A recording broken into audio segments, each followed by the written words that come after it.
voir quelqu'un dans sa soupe. Avant que vous commenciez à aller trop loin, je vais vous arrêter tout de suite. Ça n'a aucun rapport avec la sorcellerie. Si on va dans l'histoire du Québec, dans l'ésotérisme, oui, il y a sûrement eu des sorcières. Mais c'est pas le sujet de la vidéo.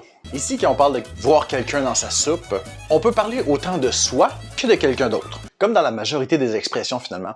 Puis en gros, voir quelqu'un dans sa soupe, c'est être amoureux de manière immensément grande de quelqu'un, d'être obsédé par cette personne-là, tellement que tu la vois partout et incluant dans ta soupe. Un peu comme si tu regardes ta soupe et à place de voir ton propre reflet, tu vois le visage de l'autre personne. C'est vraiment pour montrer à quel point tu es obsédé par cette personne-là, à quel point tu es amoureux ou amoureuse de cette personne-là. Ah mon Dieu, depuis qu'il a rencontré cette fille-là, il la voit dans sa soupe. Ça fait déjà 2 ans qu'ils sont ensemble, puis elle le voit quand même dans sa soupe. C'est beau!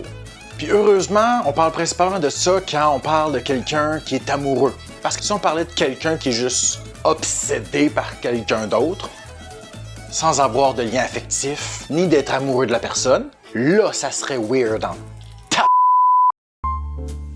Allez, abonne-toi.